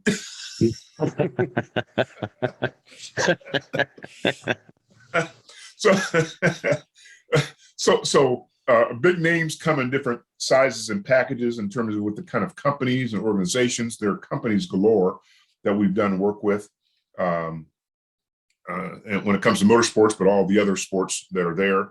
I don't really separate the categories anymore, other than baseball, because I can't do labor side. But all the others, they kind of fall into a deal. In golf, Lee Elder just recently passed away. the first black man to play at the Masters, and in relationship with Tiger Woods. And we had even locally the Lee Elder Junior Golf Program that we helped them set up and operate, and had Ameritech was at the time that sponsor. So you bring along sponsors that they have really two different directions. First of all, how they market their brand and make it happen. And then oftentimes they'll have a philanthropic side or a foundation side, which they blend together these days. The tax rules have really gotten loose relative to that bright line, because their foundations will give things to it is that actually support their brand. Yes. Right? Yes, I am familiar. Lilly Company, has its own foundation, but its own foundation promotes childhood diabetes because their brand produces diabetics brands. But that's separate accounting, separate foundation and pieces. Yeah. So all big companies have that kind of dilemma, and people who don't know how to do it, they cut against themselves. I'll give you another racing example. Formula One, very much like the international quote unquote basketball float, as well as the baseball float, what we call it, as there are people around the world that play these sports.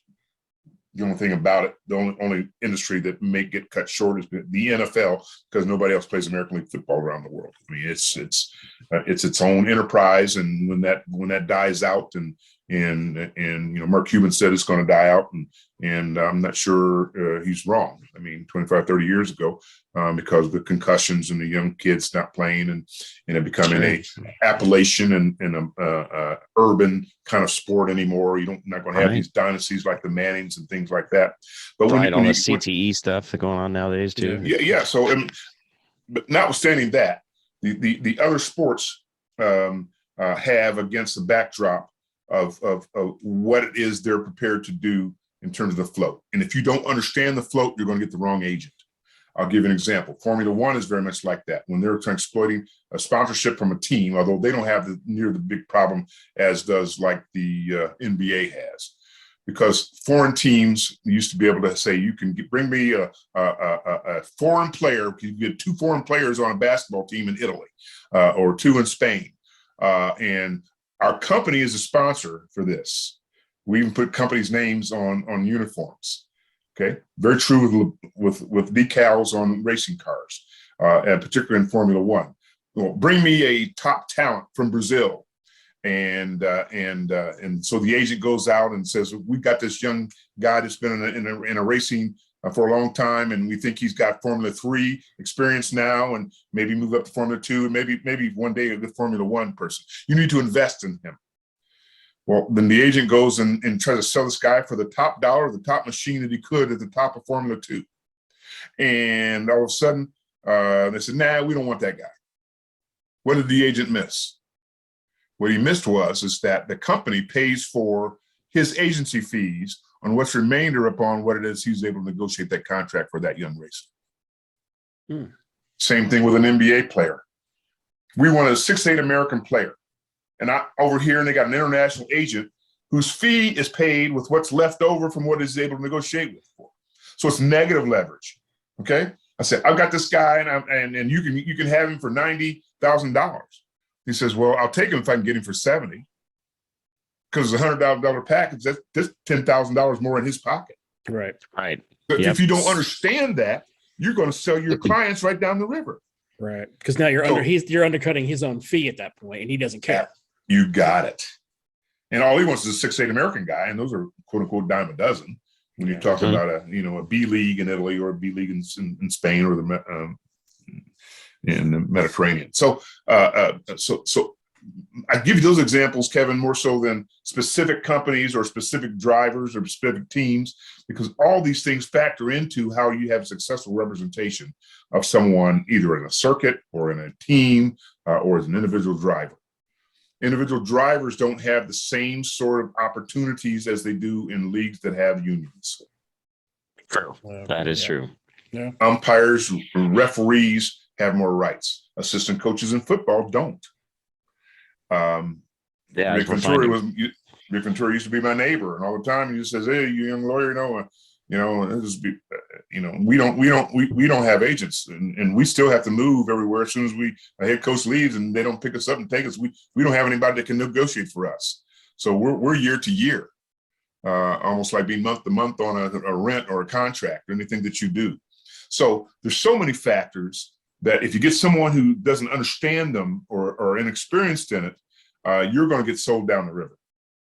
And so having competency does not necessarily mean that you have a right side of the brain working in one day, and the next day you're going to say, I can intuit what is necessary in this situation.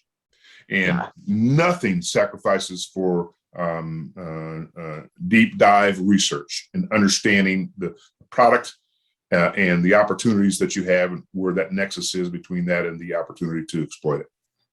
Yeah, and that's 100% true. At the end of the day, you got to put in the work. You got to put in the work if you expect to get the proper results.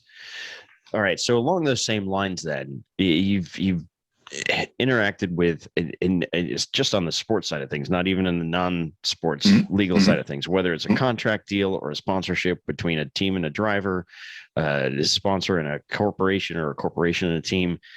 Inevitably, there winds up being some fly in the ointment, some conflict where somebody's pissed off because they didn't feel like they got what they were set out to get, and it somehow turns into a shit fight.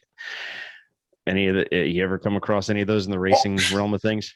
Every day. Every day. Pretty frequently. Yeah, because there's always a self-interest. There's self-interest in mind. And my advice there in terms of negotiations is be sure you set the parameters in plain view. So you have adequate guardrails so that you know the rules of engagement. Right. This is impasse, and this is the dispute. So in the contracts, you make sure you have great dispute resolution things up front. Whether it's arbitration, whether we're going to go directly to a court, or whether or not we're going to have some other mediation, or we're going to have enough exit clauses that we can amicably leave this. And usually it comes down to, as it always comes down to, as I used to say in my old Playing for Keeps show, follow the money. It's always about the money. It's always about the money. Isn't that crazy? Especially when they say it's not about the money. Right. When they say it's not about the money, it's about the money. They say it's not about the money. It's about the money. So, yes. So, and I'm willing to bet that, and I'm not even going to ask you to, without naming any names, any one in particular that just was unbelievable, even to your eyes, having seen as much as you've seen over the years. Oh gosh, there's several of them. So I'm glad you're not asking me to name them. But there are those whose values don't comport with my own values, and I have to say, I'm going to leave this money on the table because it's not worth it to me. Now, was that when you say that their values didn't comport with yours? Was that the driver's values, the team's values, the sponsor's values? Well, no, usually the team and or the driver. Gotcha. And they may not match with the sponsor's values. And we're going through this right now in the world of gambling and sin. Some people just don't believe that you ought to have booze and driving in the same conversation. Mm-hmm. Right. And there are certain advertisers who won't do anything other than sports unless you got it.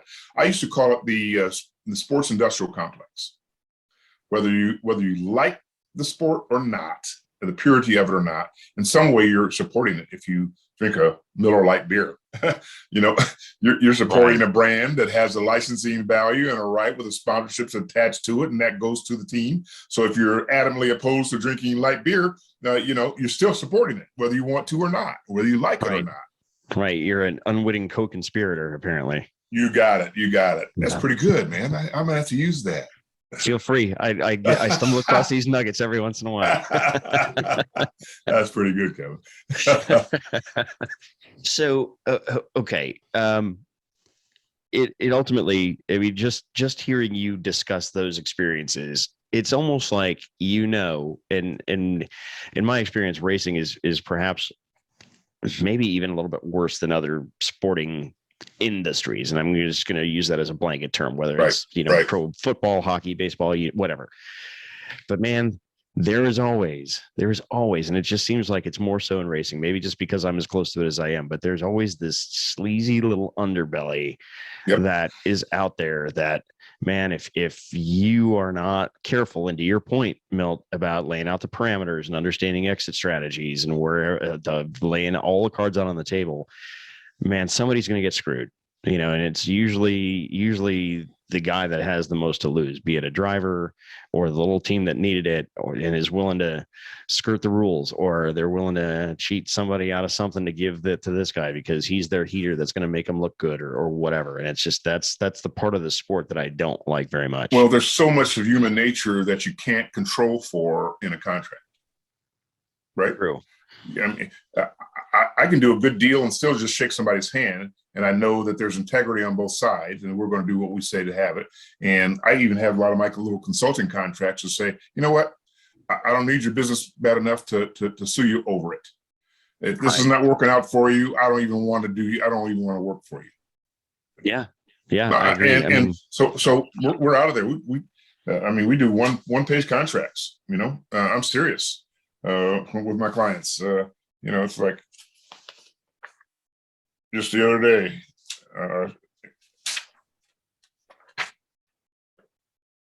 That's it. There you go. And I had them drafted on a former agreement. It'd be more like a letter of agreement. Is this enforceable? Probably not. Yeah. Guess what? If you're not satisfied with my services, you quit me. I got enough to do. If I'm satisfied with not satisfied with what you're doing and what I ask you to do based upon these few terms, then you can quit me too. Right. Unfortunately, with more sophisticated the contract and the more money involved, that's not so easily said as done, because if people start, I used to say, don't mess with a man's money, food, or woman. I mean, so if you mess with his food or his money, man, get lost, right? Yeah. So be sure that you know what the parameters are, know the value. Contracts aren't that complicated. In fact, we lawyers sometimes make it too complicated, particularly young lawyers. They make it too complicated. But I mean, the contracts are offer, acceptance, and some consideration, right? And money. And then you have to have a term. And over that term, you do that. My first year contracts professor was the prototype from Paper Chase. And old Riley Stanger, he was old when he was teaching law school then. And he's kind of like, he comes into class one day and says, I have the strangest suspicion nobody knows what this case is about. So he goes around, Mr. Thompson, I said, well, this time this is about offer. Well, no, Mr. Richard, what is it about offer and acceptance? And he does this for 45 minutes and goes on an entire round room. And we lawyers are just trying to figure out what the hell, we weren't lawyers yet. We were just first year law students. What is he talking about? He says, I have the strangest idea. Would you guys let me tell you what this case is about? And we tried every legal theory that we could think of and every horn book that we read about. And next thing you know, he says, well, this case is about dirt. It was about a guy digging dirt and dumping it on the other side, and who contractually had the responsibility to remove it. We're thinking legalese instead of about what's going on in people's lives. Right. We need to understand what people are about. Sometimes you need to be a shrink because you can't quite figure that out. But the same motivations go no matter it's a sponsor, a racing team, a race car driver, where the decal is placed. Does it take superior position over another sponsor that paid less money because our logo is bigger?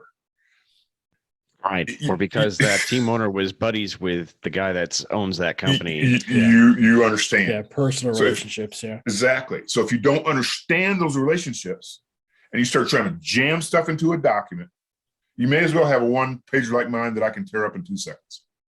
Right. Instead of trying to fit a round peg into a square hole. It does not work. It never has worked. And guess what? It's not going to work. And that, my friends, is the reason why you may have a lot of acquaintances, but you have very few close friends, is because of that integrity, that ability to read the room, so to speak, to have that situational awareness, to know and understand those relationships. To your point, Milt, like it used to be where you and I could discuss, whatever needed to be done and have a handshake agreement on it and know that that's going to be done. going to be good. That's right. It's going to be good. So that leads me to, it's actually a perfect segue into the next thing I was thinking about between yesterday and today, leading into this interview with you today. And this is kind of, it can include racing, but it's not necessarily about racing, because you've spoken to it a number of times throughout the last hour or so that we've been talking. But in not only in your position and in your role at this point in your life, with all the things that you've accomplished and all the high end sports figures that you've worked with, and looked up to, mentored, mentee, those kinds of things, it seems to me that part of this comes down to leadership qualities, right?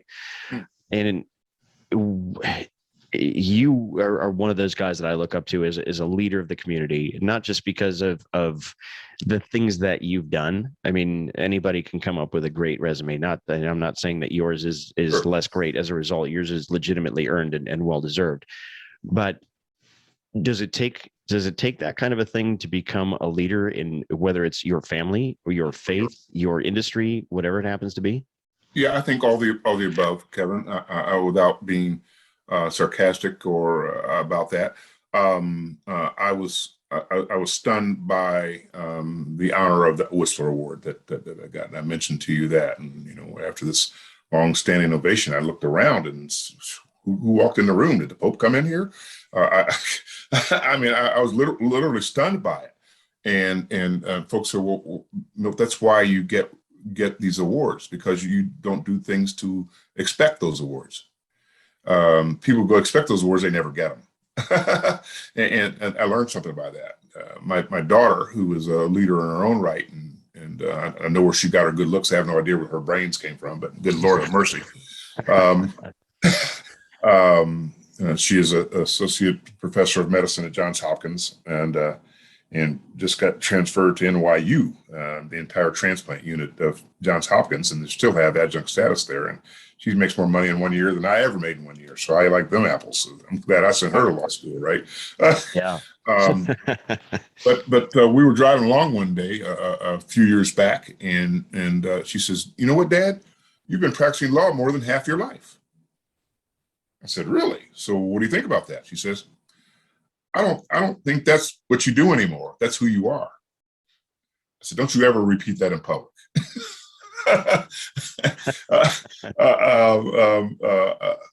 So I'm circumspect about those things and resumes and all sorts of things like that. Leaders are those, and speaking about my faith, I believe it's a servant leadership thing. That term resonates with me in a big way. I've heard. Sorry to interrupt you, but I'd heard that term a while ago, and that is absolutely one of the things that I totally identify with, is being a servant leader. Absolutely. Exactly. So you don't get power by hoarding it. That's right. Power by giving it away. The more you empower other people, the more they look to you to say, "Wow, I didn't know that I could do that." Mm-hmm. That's leadership, is to be able to have other people recognize that they can do more because you've poured yourself into them. With integrity. Integrity. So it's not about me. So it's not about me. It also instills trust with them to you, because then they look upon it and say, "He's giving me this responsibility. He must trust me enough to be able to carry this, objective, whatever term you want to use." Mm-hmm. So that's something, even in my own personal experience, that I've tried to learn, where when I've been a supervisor in various jobs that I had, I always just let people run. I give them the objective, say, "Sure, I'm not going to tell you how to get there. You do that yourself." But sure, there's the objective. I agree with that, John. There have to be certain goals of an organization, or more than just an individual supervision. But you have to be sure that they are empowered to do what they need to do. Yeah. If I'm on a board of directors and our responsibility is to that executive director or to that president or to that CEO, we determine his compensation in the compensation committee. But when we get back down to it, we says, "You're responsible for your staff and how this thing runs. I'm not going to micromanage it." Right. Okay. You got in this job because you earned this job, and you have this job until you prove that you can't do this job. Right. So a leader's got to make sure that you set those parameters for them to be able to achieve. Right. And because otherwise, if you micromanage that, you're really not being the leader. You're being a manager.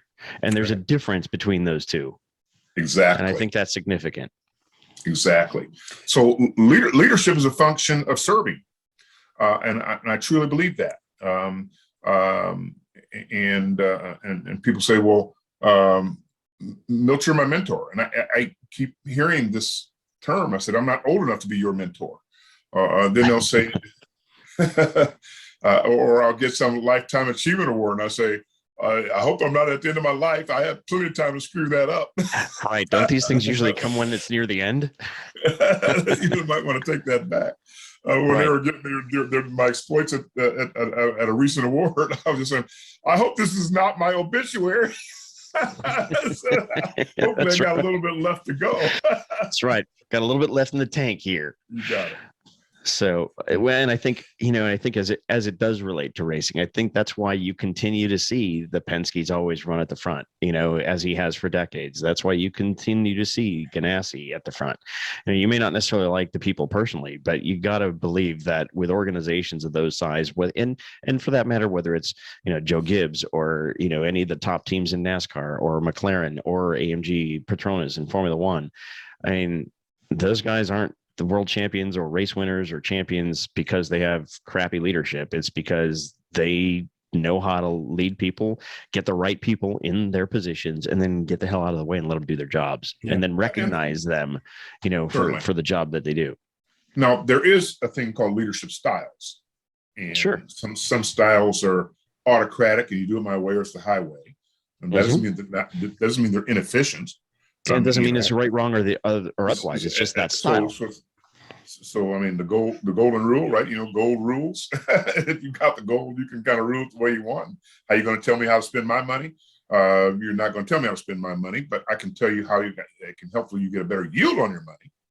So you may want to take that into account when you're making the total evaluation about your leadership. But then there's collaborative leadership styles. Sometimes it gets so collaborative that people think that they are in charge. Yeah. So you got to be able to draw some guardrails on that too. Collaboration only works as far as people are collaborating. If they're not collaborating, there's always going to be some push and pull. So how do you break the tie? That's where we need a contract lawyer to come in. There you got it. You got it. On one of my near future shows on Playing for Keeps is Mark Baltz, the former NFL referee and official. And he was talking about that over his years, about running up and down the field with these brilliant athletes, and he's a big man, but he's not big enough to take those guys on. So that striped shirt better have something more than just don't run into this official here, but I've got control of this game. So it depends on what your role is within the context of a bigger game and how leadership operates. Being a quarterback in a huddle is different than being the center in the huddle, but not much, because the center has to call the same sort of signals too, as does that. And so you're going to tell me that the rear right tire changer is not important to the team? Exactly. Have that lug nut fall off, or that drill not get it all the way tight. You tell me that's not an important member of a team, right? Yeah. Who's leading that? Who's the crew chief, right? That's right. What paces does the crew chief put you through?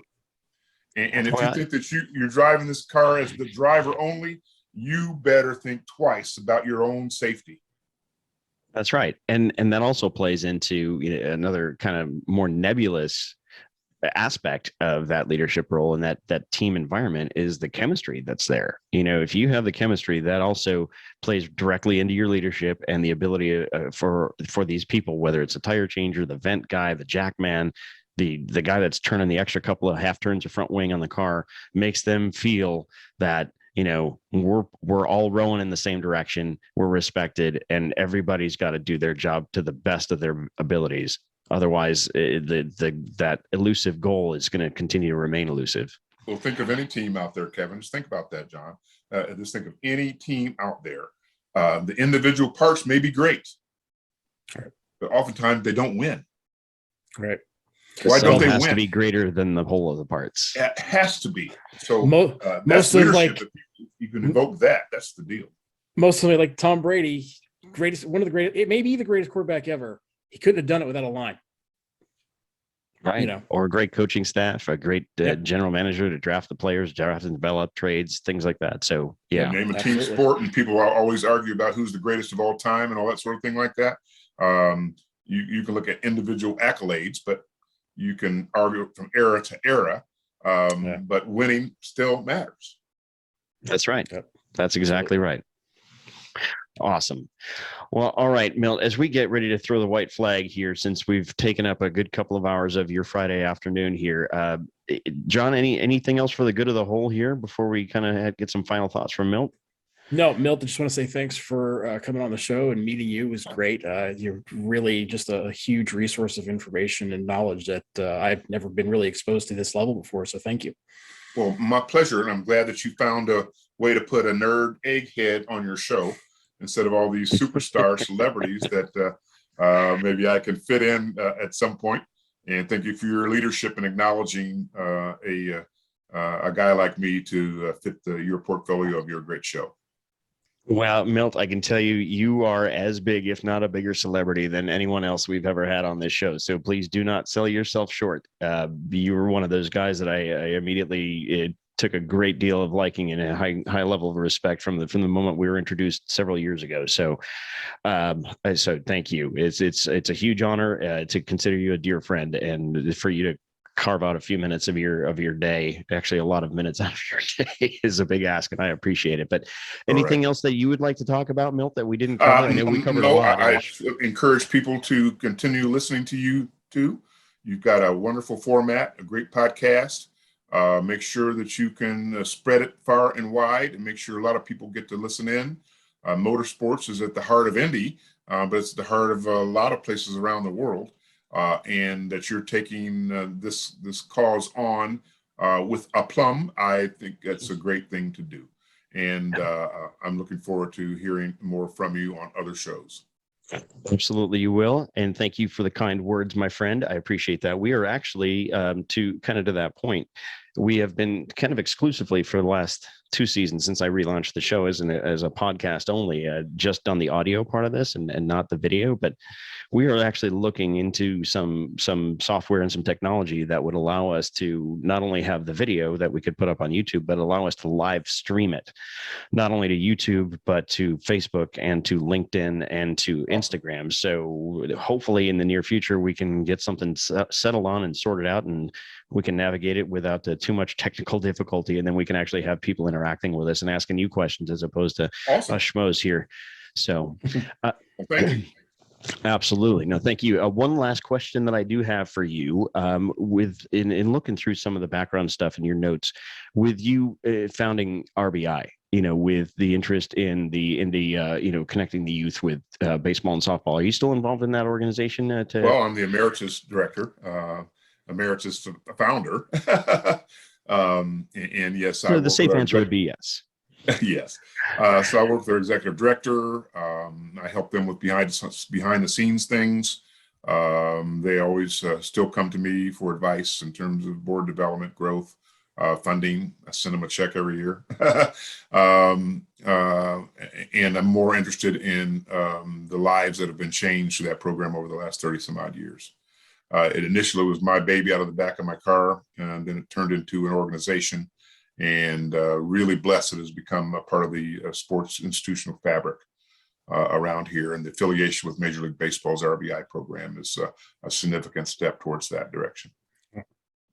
Okay. And that's, I'm happy to hear you say that. And the reason I asked that question is because, and I don't even know that you know this, but when my daughter passed away in a car accident about 7 years ago, I established a foundation in her honor to support traumatic brain injury, the Elise Krauss Foundation. And she was a huge softball player, and that was a big part of her life. So with that being said, on behalf of the Elise Krauss Foundation, we would like to make a small donation to the RBI organization to help change more of those lives.